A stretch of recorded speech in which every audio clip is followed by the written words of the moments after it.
Okay, let's dive into this because we're all kind of obsessed with speed, right?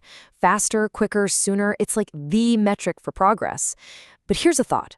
What if that focus on just going faster is actually making us more fragile?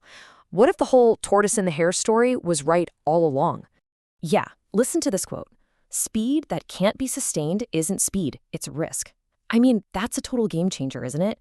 It just completely reframes how we think about this stuff. Suddenly, the push for speed isn't a strength, it's a potential weakness. It's saying that every time we push for that crazy, unsustainable pace, we're not really getting faster. We're just adding risk to the system. And once you see it, you start to see it everywhere.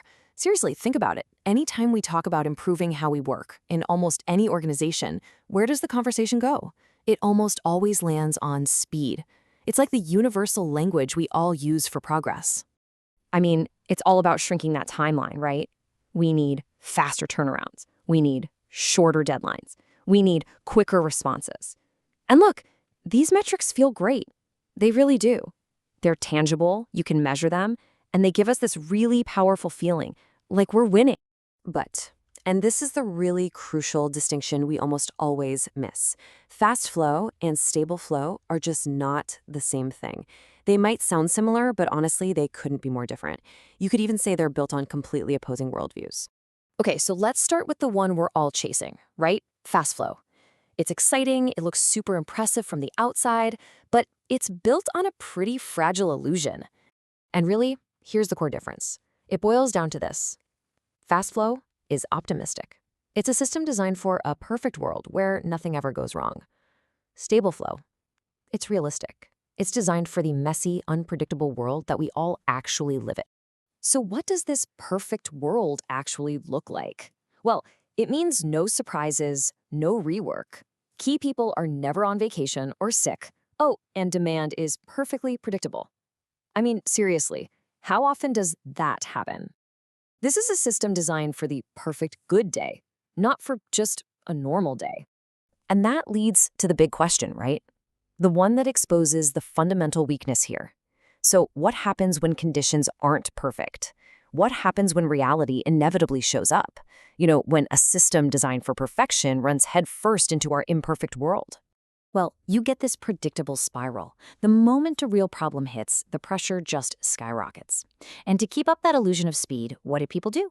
They compensate. They rush. They start skipping steps. They rely on heroics, that one person who can pull an all-nighter to save the day. The flow looks fast, it feels super dramatic, right up until the moment it completely breaks. Okay, so if that's the path of fragility, what's the alternative? Let's talk about the reality of stable flow. This is a system built not on hope, but on resilience. You see, a stable system starts from a totally different place. It begins with the assumption that things will go wrong. It just expects delays. It expects mistakes and interruptions, and it's built from the ground up to handle them, to absorb those shocks without shattering. And this is a really key trade-off you have to accept. A stable system is quieter. It's way less dramatic. You just don't have those constant last-minute heroics. There are fewer fires to put out. And honestly, from the outside, it can look a little, boring. It doesn't have that impressive, high-energy theater of a system that's always on the brink of collapse. But that quietness, that steadiness, that's its superpower. That's where all the strength comes from. Because the work is moving at a pace the system can actually sustain day in and day out, it becomes predictable. And that's what creates reliability. Okay, so let's really put these two approaches head to head, because this is the choice we are constantly making, whether we even realize it or not. I mean, just look at the contrast here. With fast flow, the appearance is all drama and impressiveness, but under pressure, it's brittle, it fails. Its whole foundation is heroics, and the long-term result is just more risk and overload. Now look at stable flow. It looks quiet and steady, but under pressure, it absorbs and adapts. Its foundation is reliability, and the long-term payoff? Actual sustainable improvement. And this is probably the most important takeaway. The goal here isn't to be slow. That's not the point at all. The point is about sequencing. Speed can be useful, for sure, but only after your flow is stable.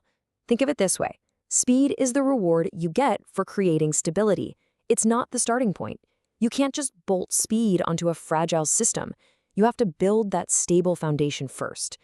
Because if you don't, if you try to just chase speed without that foundation, well, you're not really improving anything.